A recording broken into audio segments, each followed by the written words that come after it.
have a conversation today. This is going to be a good one.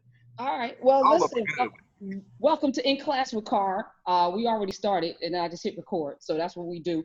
Let me thank you. And brother, appreciate you again, as always. There's a couple of things that I want to talk about today, but let's start where your heart is. And you said you were talking to some kids or some students yesterday? Or some Yeah, we have the Center for Black Educators in Philadelphia, Baba Sharif El-Mekki, and he has been an educator, high school principal, teacher for many, many years. And we've had Philadelphia Freedom Schools for the last 21 years. And so now we've all joined forces. And so we have our regular, we're coming to the end of our summer cycle. We've been reading W.E.B. Du Bois's The Education of Black People, which is a very important book. Series of speeches that Du Bois gave at black colleges, several at Fisk, Hampton, Howard, Lincoln University, Lincoln College in Jefferson City, Missouri, a speech he gave to social studies teachers and professionals at Johnson C. Smith University. The last one he gave, in fact, major speech he gave to black educators before he left for Africa, for Ghana in 1960. So we have a lot of high school students who are reading that, discussing that, and they teach elementary and middle school aged young people. And so yesterday we had a conversation, the center had a conversation, and I was particularly grateful for this conversation because they pulled together teachers and elders and community folks who are working in the city of Philadelphia. And I got to sit there quietly and take notes, which that's my first love. I just sit there and take, I ain't no questions. No, I'm listening, because what you're saying is making me ask questions. It's like what our, folks have, I read in the comments on YouTube, people are like, yeah, I'm taking notes. I got to do that. And so, what really kind of reminded me was that our young people, of course, our people are hungry, are brilliant. We wouldn't be here. We wouldn't have survived this temporary condition here in this country and in the diaspora had we not been brilliant. And also that educators have to have some content mastery. Asa Hilliard always talked about that, the educator. Educators have to have mastered or be deeply, deeply conversant in some subject content area. A lot of our education programs now talk about math education and English education. And the emphasis tends to be on the technique, on the method, on the style of teaching. And then the question becomes, well, do you know the math? Well, I know enough math. No. Because those things have to be combined. And so we were just talking, and it made me think about it today because, when we, and again, a brilliant stroke of inspiration when you shaped that live conversation we had. I'm still vibrating on a different level with that interaction. And I thought about it in terms of what goes on in a classroom, and thought about it in terms of our what we would typically today call our thought leaders or our intellectuals, like we talked about weeks ago, and how a lot of that intellectual work, the books, the public appearances, the discussions are not really, let me not say it in the negative, could be better informed by classroom practice, by actually learning and teaching in community. So what we seem to have been produced now in a kind of imbalanced form is a number of individuals who kind of go off to themselves and think and talk and interact with folks from time to time. But that classroom is really where, and that human interaction in the community is where those who then say, okay, my instructions to learn about this subject and to come into the community and help others learn and help others advance, that is the center. So I thought today we would have a conversation about some of the most famous, quote unquote, people who are looked to in terms of African-American history, particularly John Hope Franklin, and then connect Franklin to a larger universe of Black meaning at this moment. John Hope Franklin, Tulsa, Oklahoma?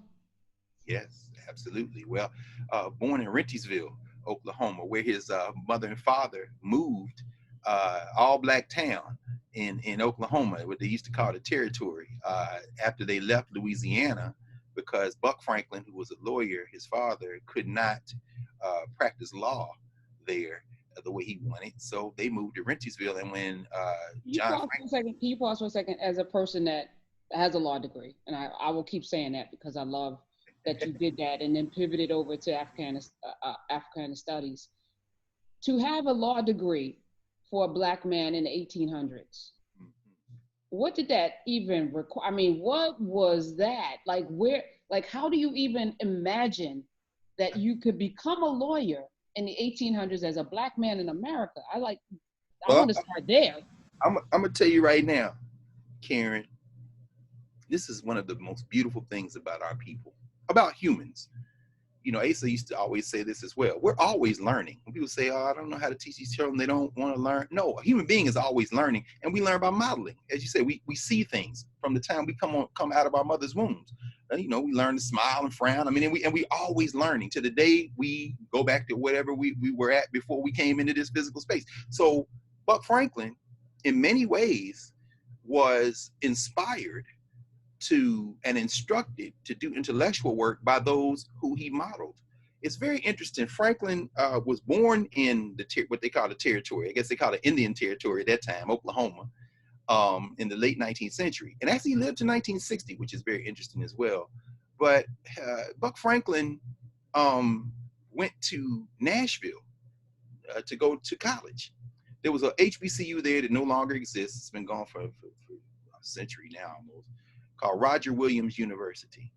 And Roger Williams University was headed at the time by, and this is, of course, now you'll see the tie, by a brother named John Hope. If you can believe that. This is John. There's only one good biography. Well, John Hope actually wrote his own autobiography. I got it over there, but this is called A Clashing of the Soul. This is my man, Leroy Davis, who was at Emory. John Hope, very important figure. John Hope, in fact, this is where Buck Franklin met his wife at Roger Williams University. And John Hope left Roger Williams to take over the Atlanta Baptist College, presidency of that college in Atlanta. We don't know it by that name anymore. We know it as Morehouse. And Buck Franklin followed his Jegna, his mentor, to Morehouse. And he graduated. He was graduated from there. And Buck Franklin did not attend a brick and mortar law school. Here we are in 2020. It's very important to understand what Buck Franklin did. Buck Franklin went back, Louisiana. What did he do? He took correspondence classes and learned the law by mail. Now, you know, you and I, we know what a correspondence class is. I guarantee you, some young people watch this and what is a correspondence class? Because y'all have the internet now. Isn't that something? You say, well, I want to learn. Okay, you have the internet. You watching us. Go, you know, find out what you can find out. Buck Franklin took a mail order set of courses and then took the bar and pass. But it all happened because he was modeling those educators, particularly this one in particular, John Hope. And of course, we know after John Hope comes Benjamin Mays, Black American school teacher, as they used to call him. And that's everybody from Martin Luther King, Vernon Jordan, who grew up in the housing projects across the street from Morehouse. And he said, as a little boy, we used to get up and we look across and we see Benjamin Mays walking across in the morning, the campus, and we would try to walk like him. So even little children, you understand, we see Vernon Jordan and say, yeah, well, where did you, hey man, I started looking at Benjamin Mays. He didn't even know we was looking at him. So yeah, when we see a John Hope Franklin named for Buck Franklin's great inspiration, John Hope, we understand that you become a lawyer in that moment because your people need you and because educators from your community have seen in you what sometimes you haven't quite glimpsed in yourself, and then you just take their word for it because you love and admire them and you've learned from them. It's just this. You know, when you talk about Vernon Jordan looking at Benjamin Mays, who didn't know people were looking at him every day, you know, and I'm reminded, I tell people all the time, your children are following what they see, not what you tell them.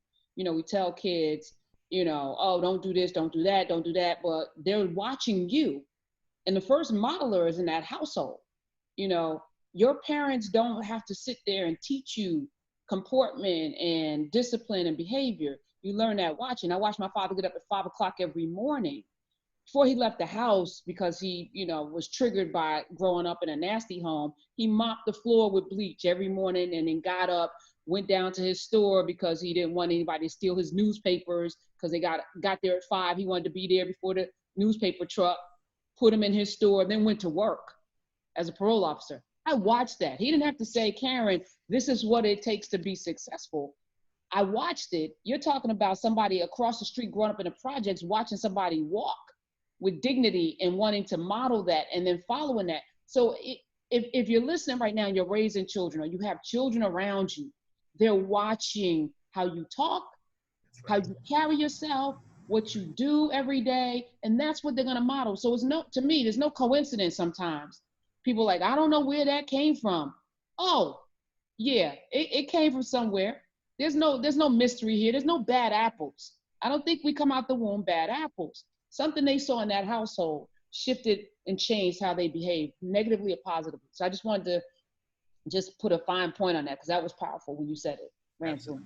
No, I agree. You know, it's funny, and again, folks watching may think that we rehearse or we go through. No, like you said, we're talking, and you say, "Hold on," and you press record, and we have a conversation. So the beautiful thing that kind of reveals is that our institutions and our communities have produced people who are of a common mind. And so when you said it's no mystery, again, I hear Asa Hilliard in my ear. In fact, there's a book called Young, Gifted, and Black that Asa contributed a chapter to. And the name of his chapter is exactly what you said, no mystery. He says Mm. all these people pay each other millions of dollars in these white universities and these think tanks. And how do we get to educate these urban children and these children who have turned from learning? They say, oh, it's no mystery. It's no mystery. And I love this sister, Teresa Perry, professor who's done a great deal in community education, holds a doctorate. She's out in Massachusetts. Got a chance to meet her years ago. I went up to a colleague, friend's graduation at Harvard. It's my only time being on John Harvard's campus. I hope they haven't taken his statue down because I got a chance to pay my respects. Those of you who can read between the lines know what I did. Same thing I did at Cecil Rhodes statue, but I can't do that no more at the University of Cape Town because they done took that one down. But at any rate, I got a chance to meet Teresa Perry and thank her for her work because I used her work. She actually pulled together the manuscript and she wrote the introduction to Young, Gifted, and Black. Her daughter Imani is at Princeton, a fine, great, brilliant scholar. And so, but Professor Teresa Perry, very much community grounded, and she opens this book by talking about exactly what you just laid out, Karen, which is she looked at some people that we names we know, Jocelyn Elders out of Arkansas, same thing, Maya Angelou, Malcolm X, and she talks about how these people learned the value of education or were disrupted in the value of education that they were learning at a very young age. So yes, they're always watching. Children are always watching. And you see those children who are very quiet. I mean, some of it is their spirit, but some of it is they were, you can always, well, I won't say always, but you can often tell who's raised by old folks, for example. There's teenagers who can't be quiet. Y'all get on my nerves. What do you? Oh, you was raised by your grandparents. Yeah, that's right. I knew when it was time for the stories. I sat there quietly and ate my cereal and sat next to Big Mama and we watched the story. I mean, so you have that temperament, and it's a beautiful thing because we're always learning and we're being imprinted. But that early age is so important. And that's one reason why, and we'll talk about this, I'm sure, over the course of the next few minutes, as we think about these institutions that not only produce John Hope Franklin, but all the other famous people and names we know. That's one of the reasons why education not only was valued in our community so highly, but it's one of the reasons why some of the earliest and most important institutions in our community were anchored and focused and shaped by the need for education. Our young people were profoundly shaped by education. During our live conversation, we talked about C.T. Vivian and we talked about John Lewis. We can clearly see the impact of education. Not only their young education.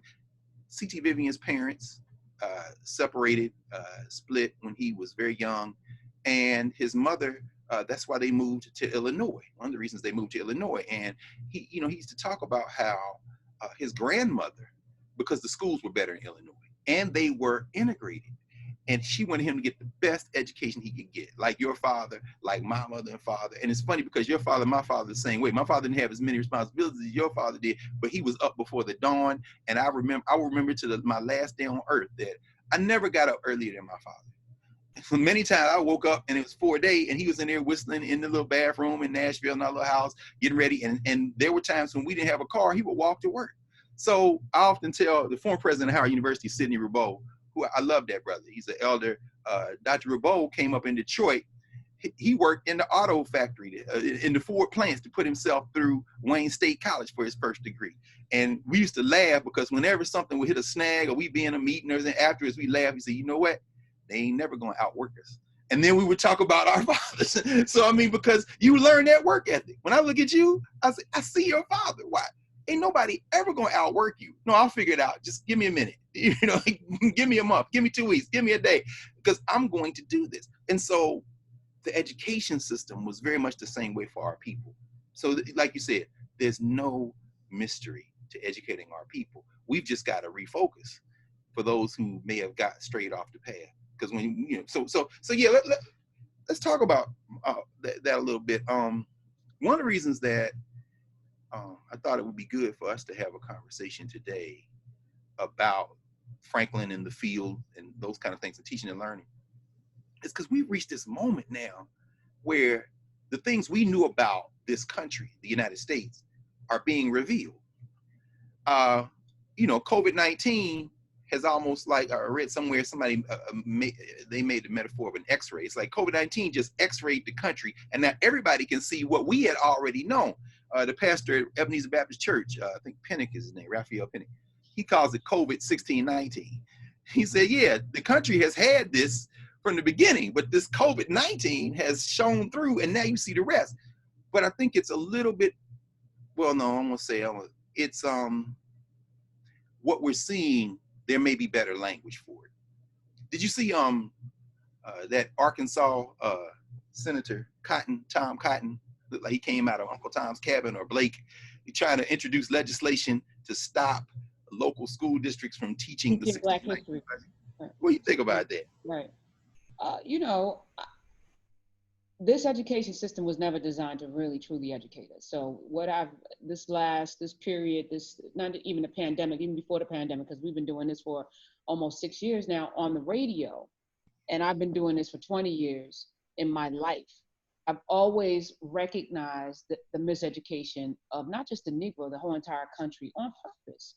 So it's incumbent upon us. This is why these Saturday classes are important for me. It's incumbent upon us to not depend on the school system. And now it's even more, to me, poignant, because there is no real school system. They can't figure out what to do coming back.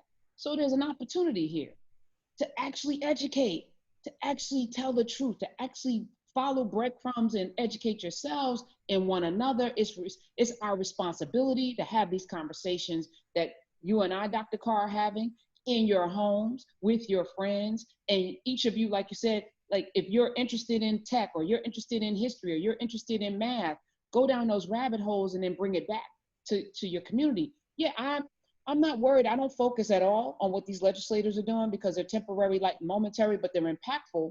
But if we do what other people do, which is to not depend on a system that is designed to hate you, designed to denigrate you, to educate you, it's never going to be. So we have to educate ourselves. So I'm rolling up the sleeves. I'm encouraging and challenging everybody. Let's get this, because it's right now. And so, yeah, of course he doesn't want his kids to learn about it at their detriment, because the more we know who we are, the less possible it is for them to put us in a place that we don't belong. So that's our job. It is our job. And we always took it as our job. That's why I asked you, right? Only, I think, really, a shift of sorts really occurred after legal desegregation. Because we know, of course, that the system is not integrated. Many schools are more segregated now than they were before the 1960s. And of course, that, I think, in terms of the most effective observations and writing that I read by Nicole Hannah-Jones in the New York Times has been her work on education and on integration. You know, we might not necessarily come down at the same place in terms of the usefulness of integrated schools. Although C.T. Vivian went to integrated schools, you certainly can't argue to those. I mean, I went to integrated schools. So, you know, in Nashville, we were bused. I mean, I tell my students all the time, if my school had looked like my church and my community, I don't know that I would be here. And if my church and community had looked like my school, I don't know that I would be here. And that really speaks to the twin functions of education. One is, of course, content and skill development. The other function is socialization. like you said, I mean, there's a reason why we used to have to stand up and say the pledge, or in many of our young people's case, black folk, not say the pledge and just stand quietly. And living in Philly for 17 years, one of the most fascinating things for me was being in a community where there's like Newark, like a lot of other places on the East Coast, where there's a heavy Muslim presence, black Muslim presence. So to see, and to interact and to teach and to learn with and from black children who grew up in Muslim households, very interesting to see the cultural diversity in our communities, and even around issues like nationalism. If you say Jehovah's Witness, people say, okay, we know you ain't gonna say that. But if you say certain Muslims, okay, we know. I mean, but it's very interesting. Anyway, I say that skill development, content mastery, that's a function of schooling, but socialization is as well. And so I think really after legal desegregation, what you see is there is a point of entry to the socialization of our children that didn't exist in the mass that it did prior to the 1960s. And so, it's very interesting because in the Tom Cotton moment, I think Cotton is really, he may be thinking that he's talking about content. What he really talking about is socialization. And he's afraid, and he should be afraid, because the country he wants to live in never existed. And it's being revealed it will never exist. Because you can no longer sustain the national myth of the American nation as the demographics shift inexorably toward non-whiteness. And curriculum is about socialization. But I think, and this is where, white nationalists mess up, he identified an unnecessary target. And this is important to understand. Whether you put the number at 1776, like he does in his bill, I read his little bill, Tom Cotton. What did Black Thought, the roots say? First thing to fall is cats with no chin. So Tom Cotton should be real careful as he runs around. But at any rate, so I read his little bill. So it says 1776. No, it's 1776. It's not 1619. But see, in my mind, if you haven't shifted the way you think about human interaction relative to these places we refer to in the modern world as countries or nation states, 1776 and 1619 are the same number conceptually, because what is your ultimate objective? If you're trying to integrate your story into this larger American mythology, then it really doesn't matter whether it's 1776 or 1619. Tom, you barking up the wrong tree. Your best bet will be to join 1619, and then if people say you can't join, then you have a problem. Oh wait, I can't join? Because the challenge of any project would be, are you going to exclude the narrative that centers whiteness? And I don't know that necessarily that any project that anchors itself in this American framework does that. And that's not, I'm saying that the 1619 project has the same dilemma that lies at the heart of the work of John Hope Franklin, that lies at the heart of the work of all of the educators and historians who preceded him, and all who have come after. So we can spend a few minutes talking about what that dilemma is. John O. Franklin, like I said, born in 1915, made transition in 2009. Very important figure. We know, and we'll talk about some of the highlights. I mean, when people read short obituaries or know anything about John O. Franklin, they know that he wrote From Slavery to Freedom, 1947, the textbook, which is now in its 10th edition. Evelyn Brooks Higginbotham is now the co-author. She's continued to take, after Alfred Moss, who was his co-author for years. A 10th edition just came out a couple of weeks ago. He helped inform the arguments that made their way to the Supreme Court and ended up in the Brown versus Board of Education decision in 1954. This was during the time when he was a member of the faculty at Howard University in the late 40s, early 50s. He was the first person of African descent to chair a white history department. He did that at Brooklyn College, then the University of Chicago. He left Howard and then went and did that, so we know that. He was at the second Selma March, Selma Montgomery March in 1965. We know the first march, and again, we talked about that live. I was so glad we had that conversation, because I have nothing but respect for all of our ancestors, like John Lewis and C.T. Vivian and Octavia Vivian. In fact, made me had to go out and pull out Octavia Vivian wrote the first biography of Coretta Scott King, Coretta, the story of Mrs. Martin Luther King Jr. That's her book. And we talked about CT's book, same publisher, Fortress Press, same year, 1970. But I love this. I got to share this dedication. This made me think about it. To CT, always. and always. I mean, you can't talk about these brothers without talking about these sisters. You know, John Lewis' wife was a librarian. She was a trained librarian and a scholar, librarian scholar on Africa. She did all this work. This is very interesting. So at any rate, when we think about the John O. Franklin, he's at that bridge. But I thought about C.T. Vivian and Octavia Vivian in part because, like we talked about when we talked during the live session, you know, John Lewis went out on that bridge with Hosea Williams, and Snick had said they ain't going out there. And C.T. Vivian said, I was at home. In other words, they didn't. So the things we think about in retrospect didn't happen the way we think about them in real life. So John Hope Franklin, who is known for Slavery to Freedom, the textbook, who is known for publishing all these incredible books on Reconstruction and Southern history, who is known for helping inform Thurgood Marshall and Spotswood Robinson, Oliver Hill, those people who argue Brown versus Board of Education, James Nabrid, who is known for being on the bridge when, after they get beat on Bloody Sunday, now everybody has to go down there. Snick, Dr. King, everybody's got to be there, and John Hope Franklin goes as well, who is known for being, many years later, the head of Bill Clinton's 1997 dialogue on race, 21st century dialogue on race. He's known for these things, but it's important for us also to understand that Franklin was guided in his work, which he did not initially see as Negro history. He said, I'm training to be a Southern historian. And so, you know, he went to Fisk University. He came out of Fisk, went to Harvard, and he was sponsored for his graduate study, leading to a PhD at Harvard, by Theodore Currier, I think was the name of his professor, his history professor at Fisk, a white man who so impressed him with Currier's mastery of history. He did European history, he did surveys of history, and he so fascinated John Franklin, he came very close to him, and he helped train John Franklin as an undergraduate. And when Franklin got accepted to Harvard and was worried about the money, Currier went downtown Nashville and took out $500 loan and gave John O. Franklin the money. He said, don't pay it back. This is a pay forward. I mean, this is the kind of, and we're talking, what are we talking about now? That would have been the late 1930s. So we're talking about, right, just in the wake of the depression, $500 a lot of money.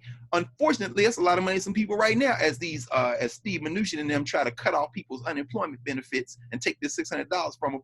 So, but $500 in 1936, 37? I mean, so, but Franklin saw himself as an American historian who was focusing on the South, dialing in on Reconstruction. His first books, Reconstruction in North Carolina, this kind of work. And then he realized that at the center of America and American history is the problem of Black life in America. And I say problem in terms of the way America looks at it. And so he spent the rest of his life as an American historian, as a historian of the South, but as one who never avoided the question of race, and in many ways lined out how race operates and operated in American life and history.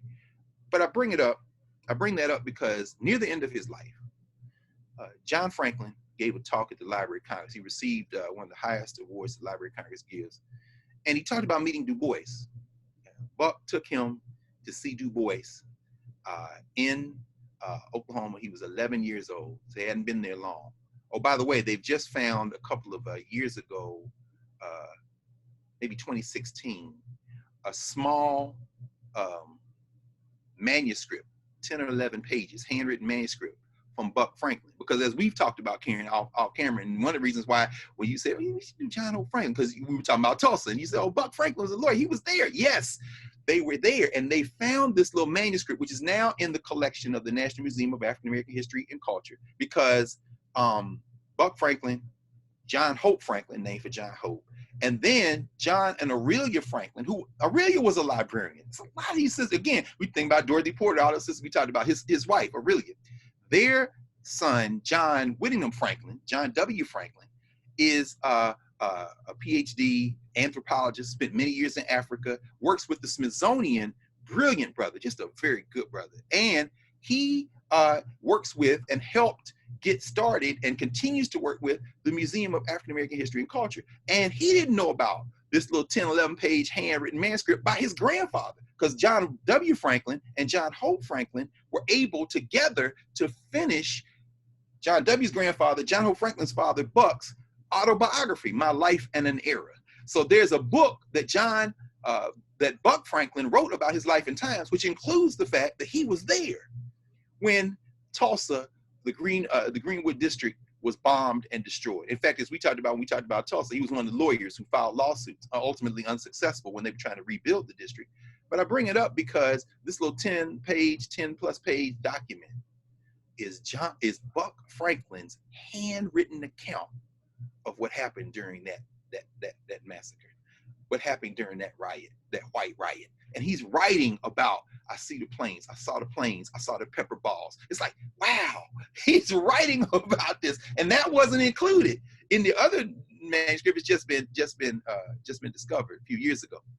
But near the end of his life, John Hope Franklin gave a talk to the Library of Congress.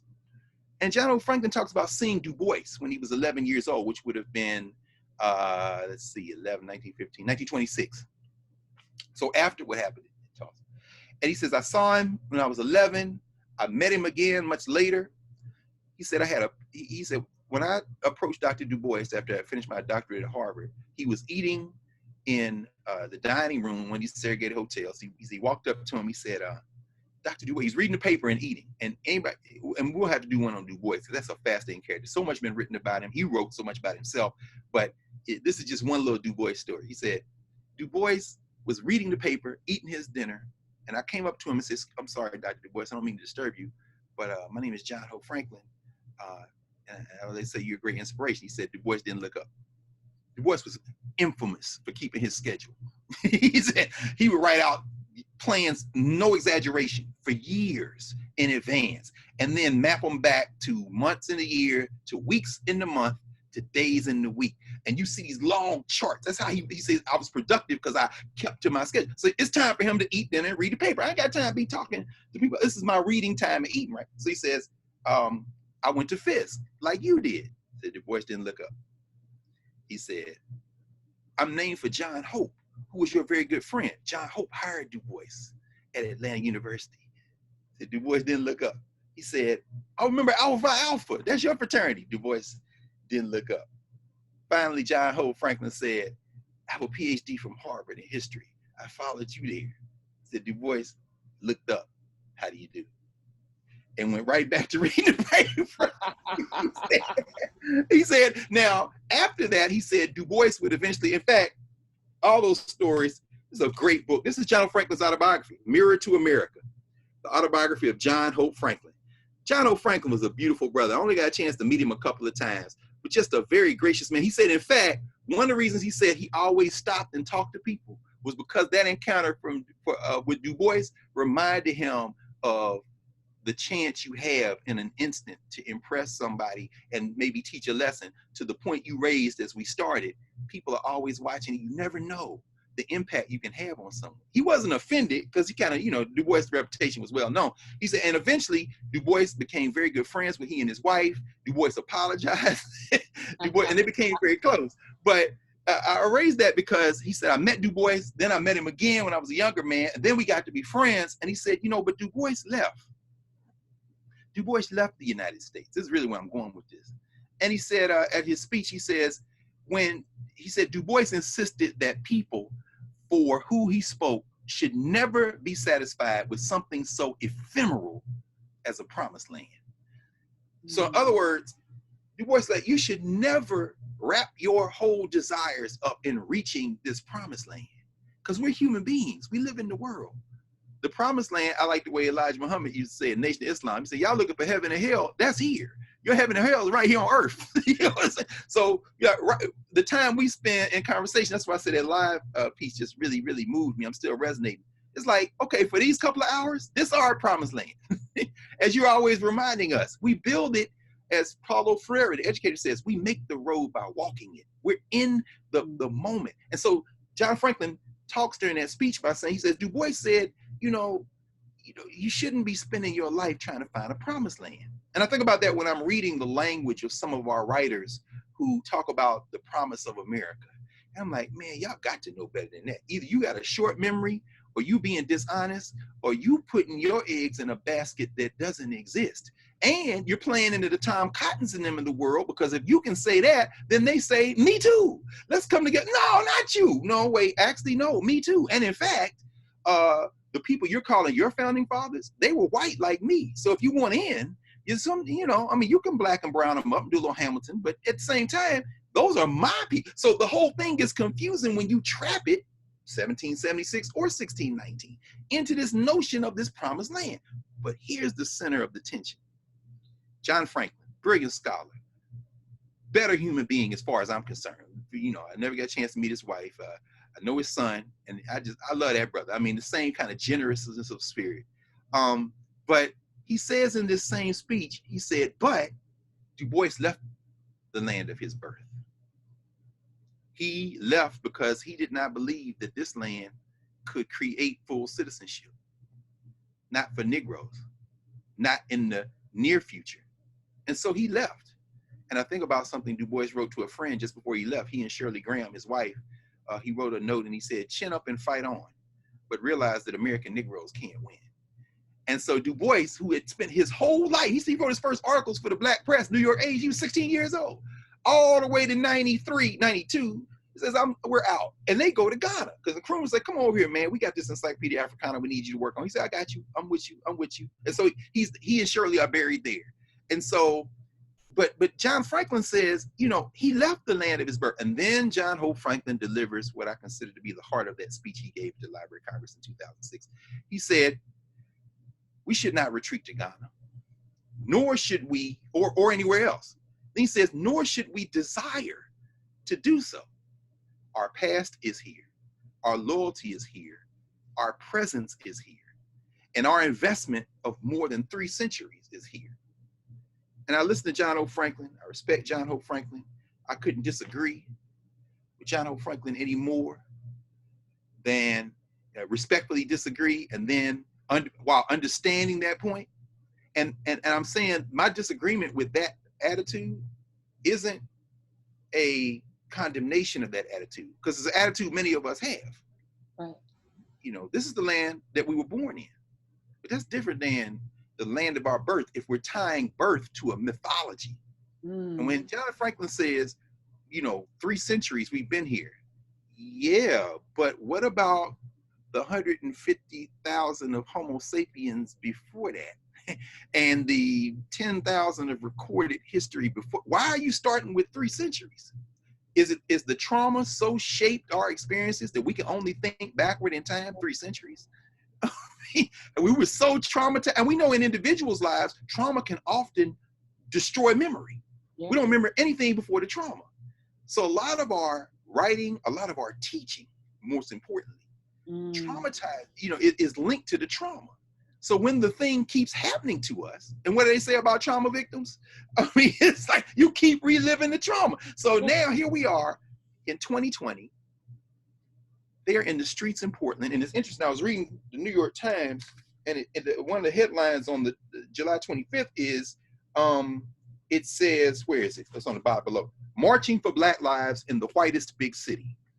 And it's very interesting. It says that they have been in the streets for over a month.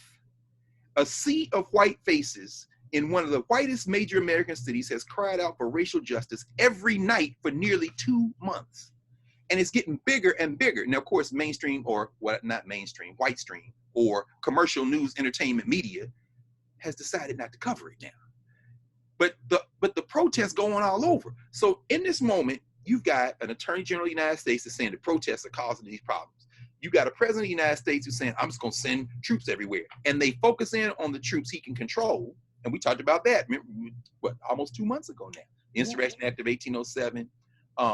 They are weaponizing, instead of federalizing the National Guard, which he has the authority to do, they are doing what? He's directing the troops under direct federal command.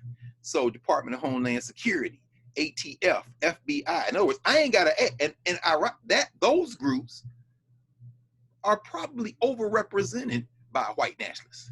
So they glad to come down and take a stick and hit anybody, white, black, anybody. So I'm saying that to say that, and now people on the news and people are asking educators, and companies are trying to pay consultants.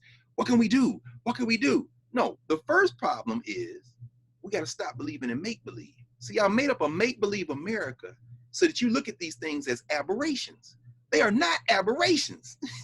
As you said, this is the structure of the country, and none of us, including you white people, should have as your grounding principle this idea that there's a promised land.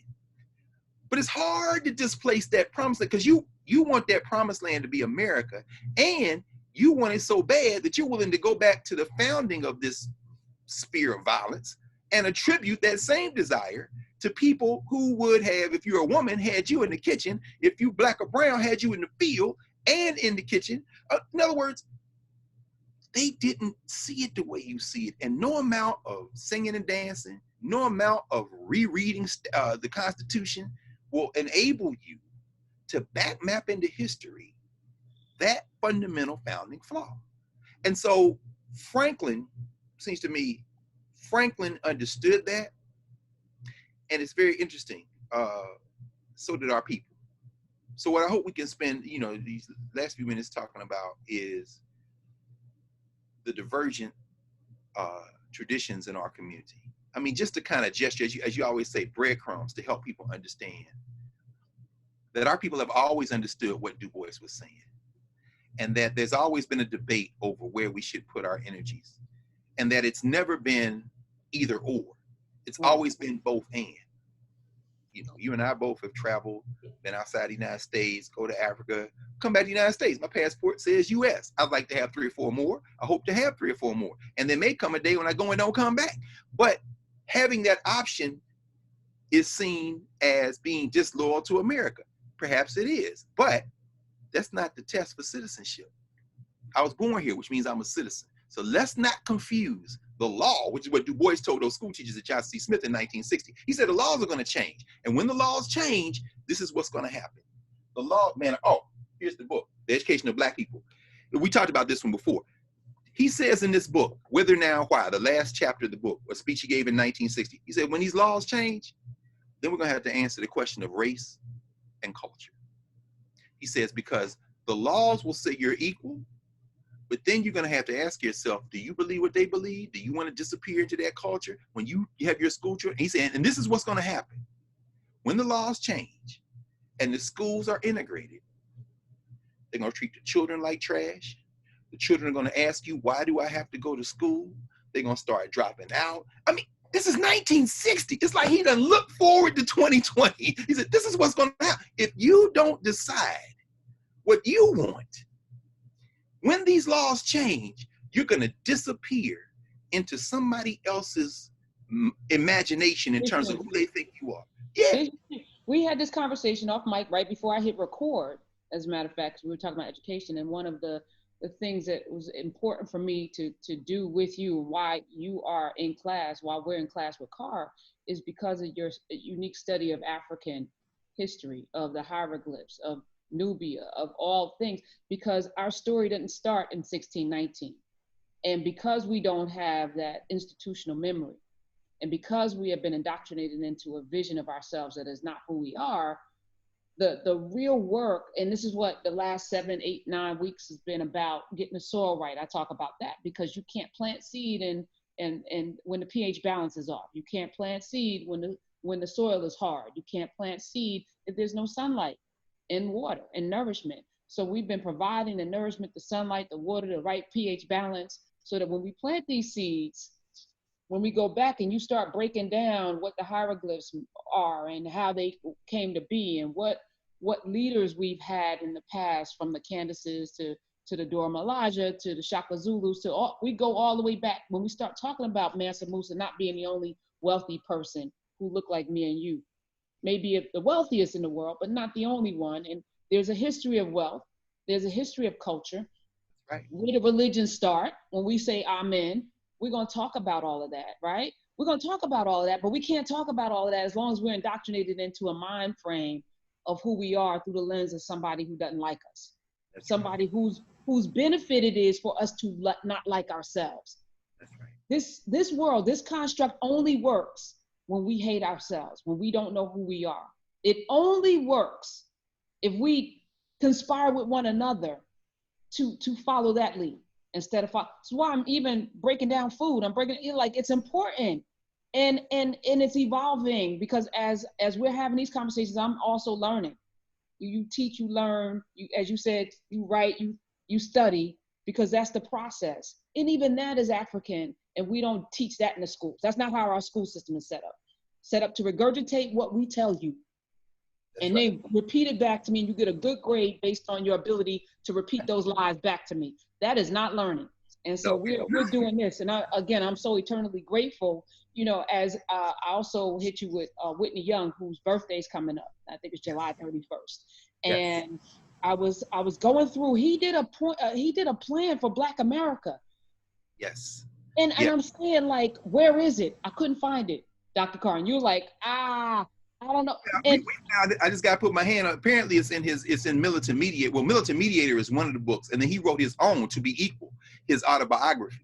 And I got them both around here, but I hope I had them since before I moved to DC, so they might be in storage. But we're gonna find Whitney Young's plan. It's in somebody listening might send it to us. This is the beautiful thing hope about so. this I classroom. hope so because we don't need to reinvent the wheel. There've been brilliant people that have been. You're just sitting here talking about two of them: John Hope Franklin, W.B. Du Bois, and C.T. Vivian. There've been brilliant people before you and I even took breath. That's right. And if we're gonna start as if we started everything, like we're gonna start from scratch. When they were smarter, they were smarter. I'm just gonna say it out loud. I'm not doing a carbon copy of something that was already brilliant. Let's go get the Why brilliant. do you think? Why do you think if we all have the same basic equipment, what do you think allowed them to be smarter? Because I'm gonna agree with you on that. I agree with you, Karen. Okay. It's painful.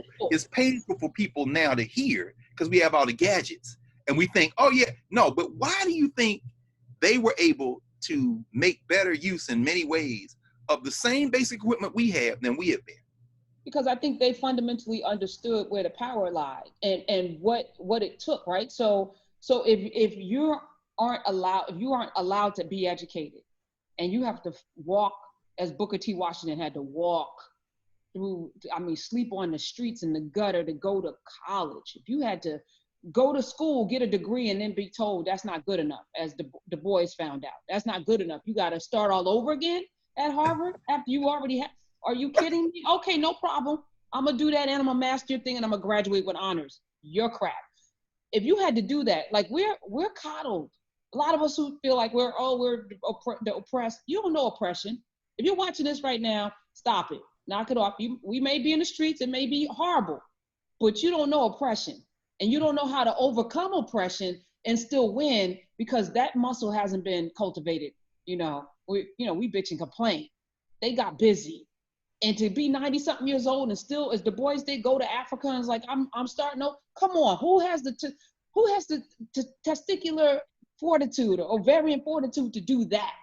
Yes. So you have to be smarter because they were smarter in so many ways. You talk about Carter G. Woodson in the coal mines. In the coal mines, coming out of a coal mine to go get a PhD.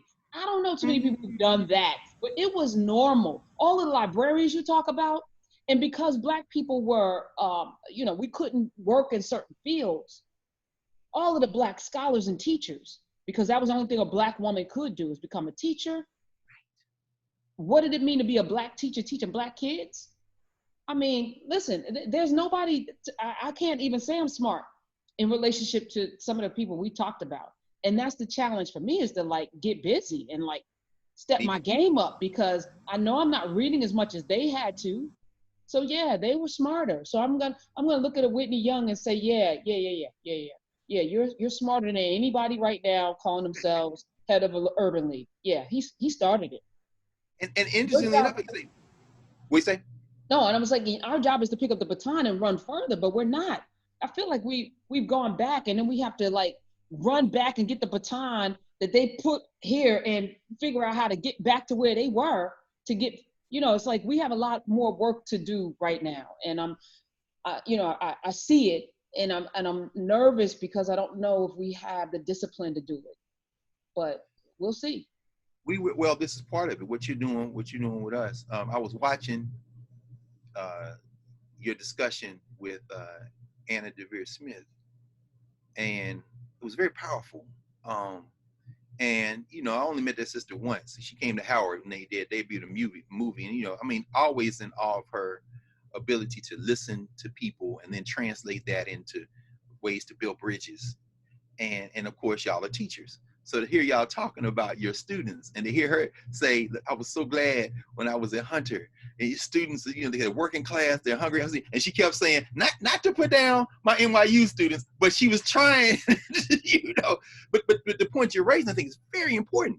Our people never looked to universities as the source of their grounding education. They looked at them as a means to an end. They were certainly proud of accomplishment. I mean, when Du Bois created the Crisis magazine in 1910, they would publish the names of the college graduates, and you would see the black women and men. I mean, so that's not what we're saying. But, the kind of students you teach at Hunter, the kind of students that are at our historically black colleges, at our community colleges, these students are closer to the broader swath of our people in many ways. In many times they are. Than those who don't go to college at all. And so I think one of the ways we have to not only honor our ancestors, but learn from them, as you say, Whitney Young has his 10-point plan, and understand that when Whitney Young is doing that, when he's putting that out, when he's writing his newspaper columns about it, he and the Urban League, Roy Wilkins at the NAACP, and there's a new book on Roy Wilkins. I got it in the other room. I won't stop to go get it now, but it just came out. University of Kentucky Press, I think is. But they're considered moderates. Right. I didn't know, but I didn't even know the relationship between Whitney Young and the field of architecture and black architects until I read a speech he gave, because we got, Howard has some of the best black architects ever been produced. And they had a conference last year and they asked me to come and talk a little bit about the ancient Egyptian architects. And they said, look, y'all architects, let's be very clear. There are experts. I am not an expert. My area of strength is basically kind of seeing how the things connect. So I'm going to know enough about a subject not to get put out the room, but I'm also going to know enough about another subject that the people in this room don't know about to help them think through how they can connect to the subject. So I try to stay in my lane, but I was very honored to be there because they opened the conference by dedicating the conference to, among others, Whitney Young. And so I didn't even know about that part. Now I got to go back and get To Be Equal, because it's in here somewhere, or at least it's in storage. I'll find it and we're going to have this conversation. But you're right. We don't have to reinvent the wheel. And those ideas came out of black institutions. And so when you say our people, there's somebody that inspires Whitney Young. There are people that inspire, before, and all of it is institutional. These aren't just individual. And that's why today, as we were talking, as you were talking, I'm thinking about how, what produces a Whitney Young or a Roy Wilkins or Stokely Carmichael, Kwame Ture, or John Lewis C.T. Vivian, Octavia Vivian, what produces them are institutions, as we've already talked about. And so one of the things about John Hope Franklin is very interesting. Franklin is produced by black communities and black institutions, comes out of Fisk. But Franklin is one of the first white-facing historians who is kind of positioned to be a bridge figure. And he wasn't trained or apprenticed by Carter G. Woodson.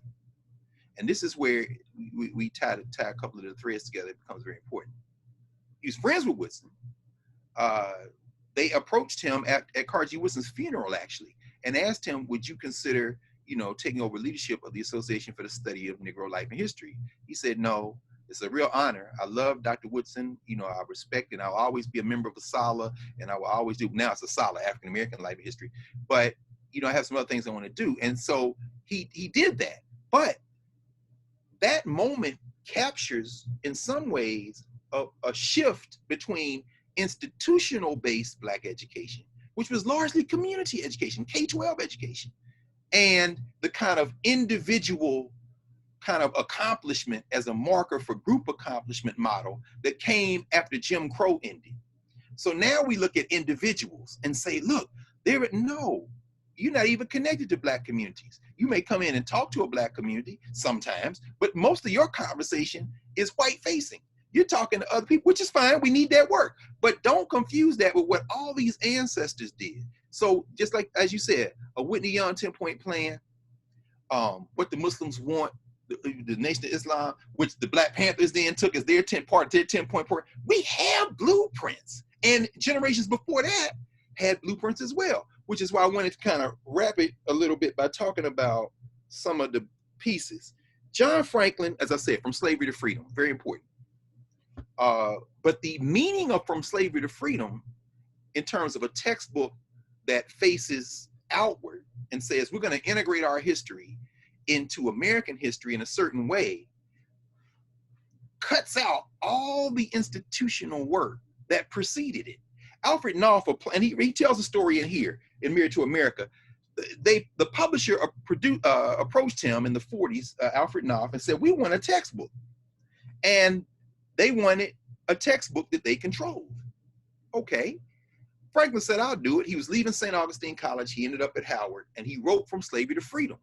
In fact, Aurelia, his wife, as I said, librarian, helped fund him coming to Washington, D.C. He took a little room in Carver Hall, George Washington Carver Hall, which used to be, well, I guess it's still technically owned by Howard, but now it's condos because Howard has engaged a land lease. A lot of it's old.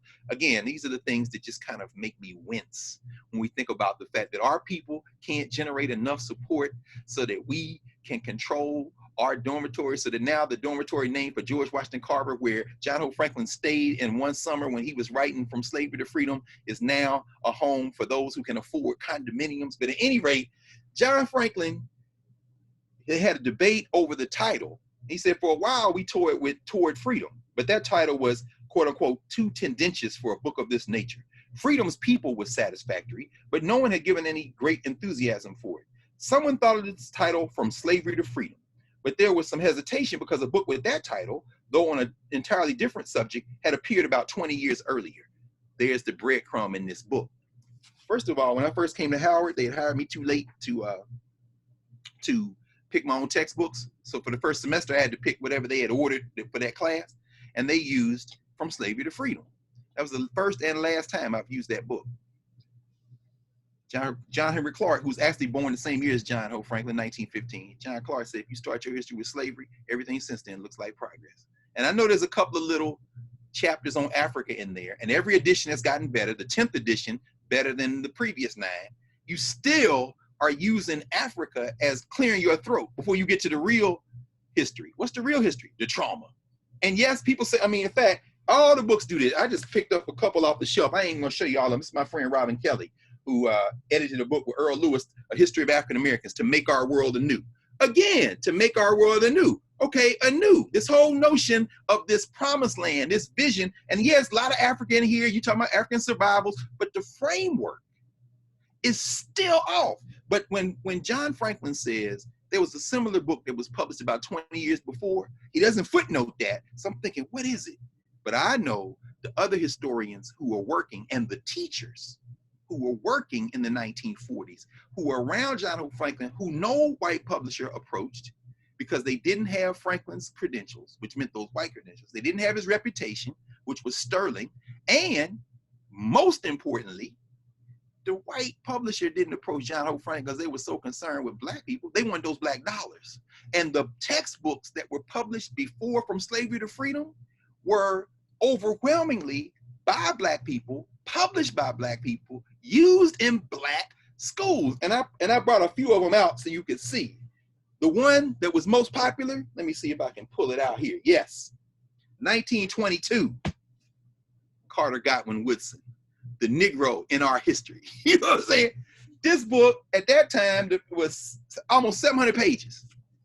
Carter Woodson published this book in 1922. This was the book they used in the black schools. And Woodson said in here, his philosophy of black history, he said, I'm writing about the Negro in our history, our meaning American history, but let me be very clear. This is like Black History Month, which he would start 4 years after this first book came out. He said, and this is actually the 7th edition, but he says, this is not so much about the Negro in American history as much as it is about the Negro in history.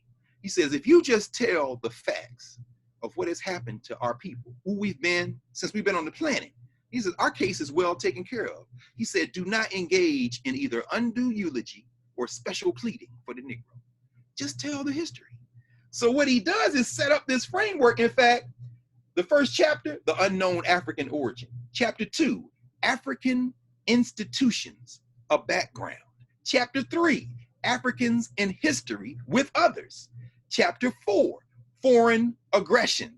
He's talking about the Europeans coming into Africa. Chapter 5, the situation in tropical America before we get here. Chapter 6, slavery in a struggle with servitude. Now you're gonna talk about indentured servitude. It takes him up to six, he gets to chapter 6 before he started talking about this slavery stuff. Now, From Slavery to Freedom devotes 1 chapter, even in the 10th edition, to the African background.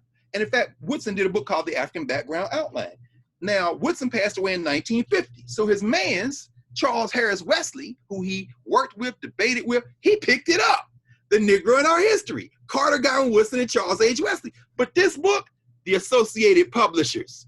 This is the Black company. It's in the Black schools. And they even went so far. In fact, sometimes they didn't have money to print books before they sold them. So, and I'll show you a couple of books here. I love these books in particular. There are a number of books that I love, but these two. This is Lorenzo Johnson Green. I got his book on New England over here. He was a great historian. Working with Carter G. Woodson, the father of Black history, a diary. This is how you know, for example, that Woodson and Wesley used to beef with each other, because Lorenzo Green was the graduate student and he was working in the house that Woodson had that also doubled as the headquarters, and he would hear Woodson in there arguing with Charles Wesley. And just like you said, children or young people in this case always watching. Woodson and Wesley never knew Green had a diary. You know what I'm saying? So Green going home and writing, yeah, today Wesley came in and Woodson asked him, look, man, you gonna be a preacher or you gonna be a historian? And then they start arguing, I need this history of the Black church. And you in here talking about where you got to give a sermon. And so the young boy is writing all this stuff down.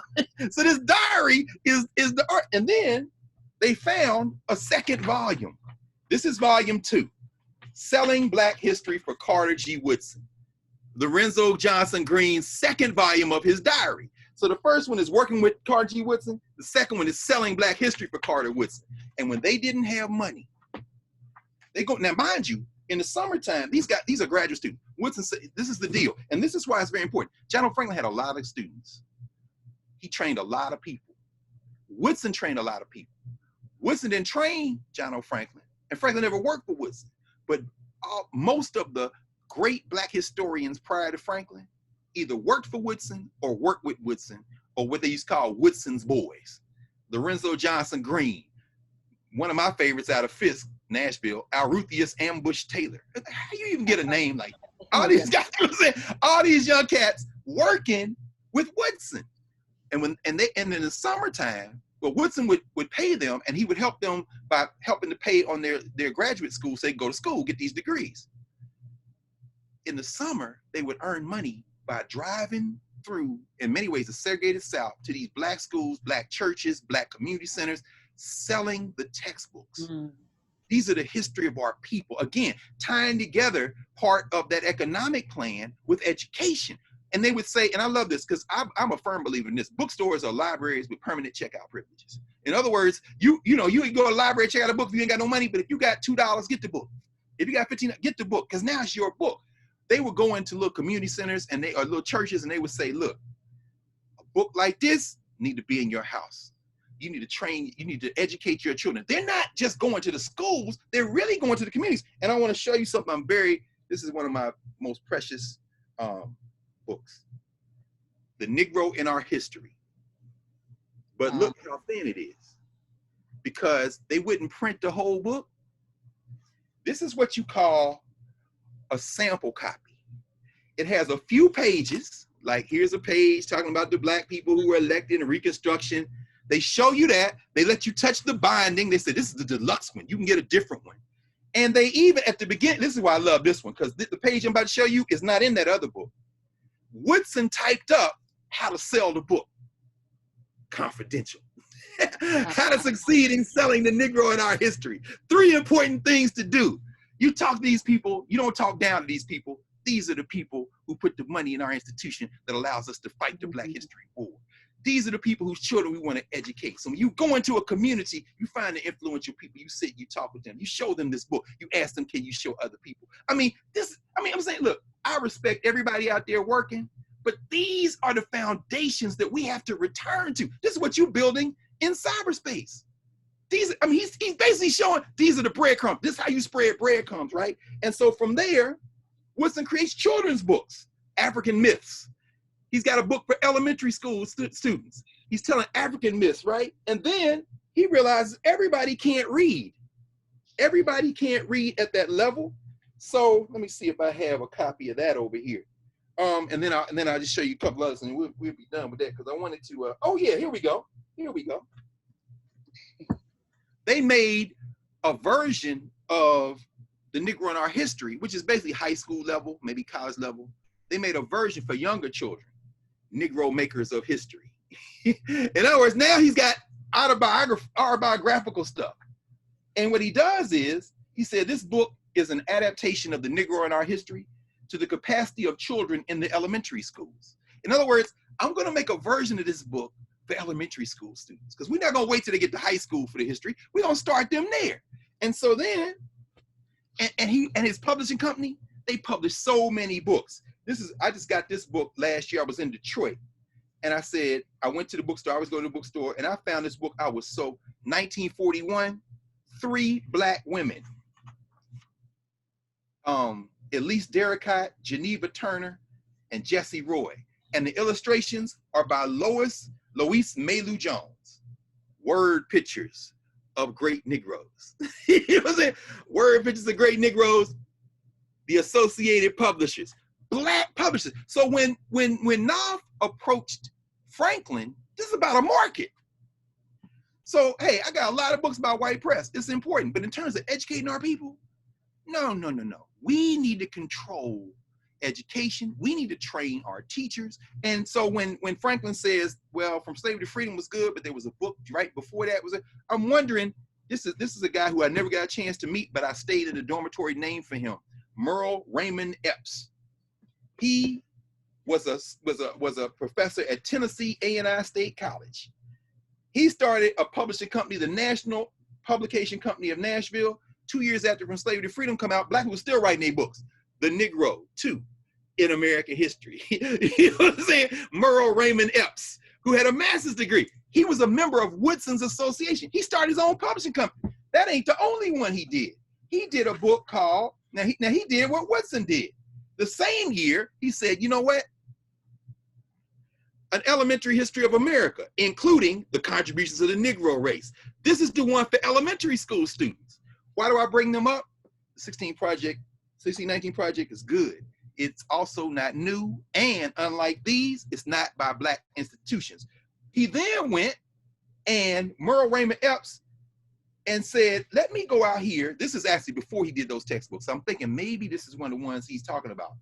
A guide to the study of the Negro in American history. Merle R. Epps, National Publication Company, Nashville, Tennessee. This is 1943.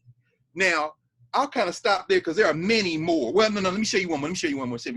Because, no, I gotta show you one more because this one is not a Black company. It's a white company, but the authors are at HBCUs. This book was published in 1931.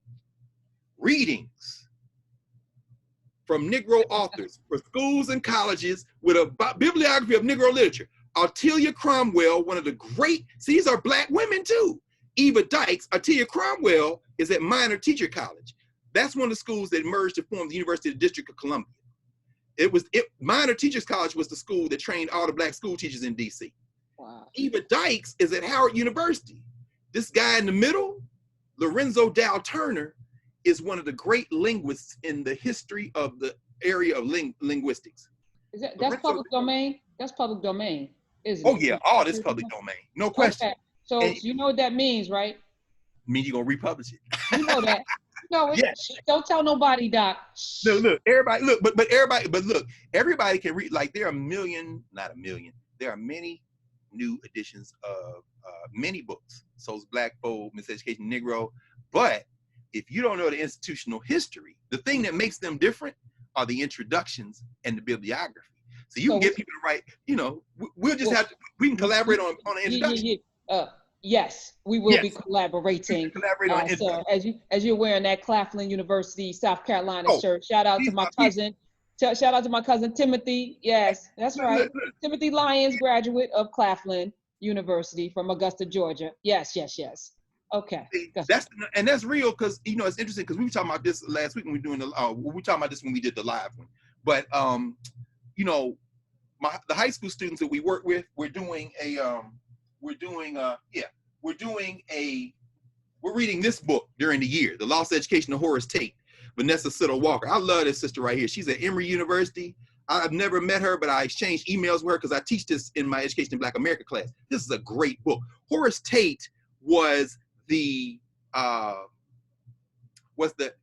head of the Georgia Teachers and Educators Association, and then the National Association of Black Educators. These were all the Black school teachers in K-12 and many college teachers who were in the segregated schools. Some of the branch chapters of the states go back to the 1800s, 1880s, 1890s. Tate. Okay. Tate. Horace Tate, yes. Yeah. Horace Tate, and I mentioned this because we talking about John Lewis and C.T. Vivian. Remember we talked about John Lewis running versus Julian Bond for the Congress in 1986. Horace Tate, they tried to recruit Horace Tate to run for Congress. Horace Tate said, "I'm not going to run." Horace Tate, let me pause here because people might think, okay, let me tie that little thread together. We began this conversation and come back to it over and over again on the importance of institutions that we create, that we control, that help us socialize our young people, help us move in the same direction. And so, of course, Black K-12, Black colleges, as we're talking about, all very important. Julian Bond, who, fell out with John Lewis over that race and didn't speak to him for a few years. Julian Bond's father, Horace Mann Bond, was the president of Lincoln University when Julian Bond was growing up. But before that, he was the president of Fort Valley State College in Georgia. Horace Tate went to Fort Valley and as a freshman got so close to Horace Mann Bond, Julius Bond's father, that he became Horace Mann Bond's driver. And it was Horace Mann Bond that shaped Horace Tate into being the head of the Black educators ultimately. And the reason I bring it up, when you said your cousin from Claflin, and yeah, look, I was just at Claflin. I love Claflin, love South Carolina State, love them. I have been slowly pulling out the histories of each state educator association that Horace Tate eventually became the president of the whole piece, because now they've been folded into the NEA and we've lost a lot of that history. But Vanessa Walker, brilliant sister, really traces the history around the country. And so this is the South Carolina one, the Palmetto Education Association. And what you see in here are all the Black teachers in South Carolina during segregation and what they did. Here's Florida, here's North Carolina, here's the one Mississippi we talked about, here's Texas, here's Tennessee, my hometown. And in this one, you see John Hope Franklin's teachers, John Hope. You see George Gore. You see, and I'm saying, why? Mary McLeod Bethune, I was just reading the Florida one the other. Miss Bethune in here. She was a president of the Florida Education Association. So when we see in 2020, these individuals talking about, anti-racism, talking about deconstructing racism in America, all that's incredibly important work, but that is different work than the work that we have to do to go back, in your words, find the blueprints. Because what's fascinating about these books, it isn't just knowing the history about it, it's we helping young people understand that. It's identifying what made those Black schools successful. Yes, they didn't have the same physical resources, but in terms of the intellectual level, in terms of the commitment for every child learning, they left us the blueprints. They left us the blueprint. Stop going to Harvard, Johns Hopkins, Berkeley. Stop paying the Ford Foundation and all. I mean, you can do all that, but my God, have you not a dollar to invest in yourself so that you can go ask your ancestors how they created generations of people that killed Jim Crow? Because you didn't kill Jim Crow. They did. And they did it coming out of one-room schoolhouses, coming out of community meetings, coming out of churches where people went door to door and sold them the books. There's no way for us to be able to overstate the importance at this moment of returning to listen to our ancestors and not in a broad sense to call on them for strength. And we do that. No, I want to know how we can best homeschool. Do you? Okay, well, let's go find out the last time we did it. We did it before? Yes. Oh, I didn't know that. Right. Because we started your history with what came on TV this morning. Pause. Let's go back. So I think that's I mean, those are just some, some more breadcrumbs, as you say.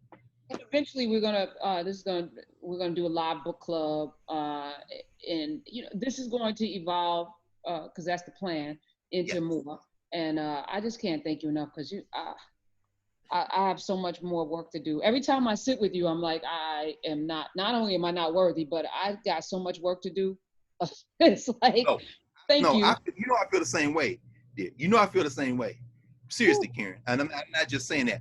The more, in fact, what you probably know off the top of your head, because again, I watch the interviews you do, and I'm saying, when Karen and I get together on a Saturday, she be holding back. So y'all watch. We're gonna do more conversation on this, because I'm like, I just need to listen. I'm serious, because we're learning from each other.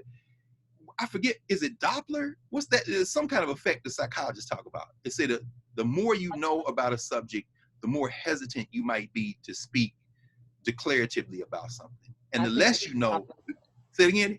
I think it is the Doppler effect. I think it is Doppler. Yeah, I think it is. But I mean, so when you say, you say, I got so much more work to do. I feel like that every time I open a book, every time I hear somebody, listen to those. And most of the young people on that call yesterday, where I was with the young people, the teachers, they're in their 20s and 30s.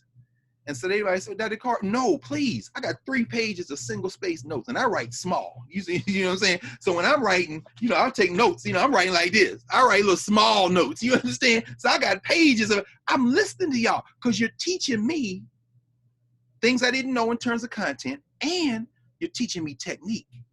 Because I'm 55 years old. I can't memorize all the lyrics to all the hip hop songs. Well, I need to understand, I need to understand how I'm going to reach this young person come here with this mumble rap.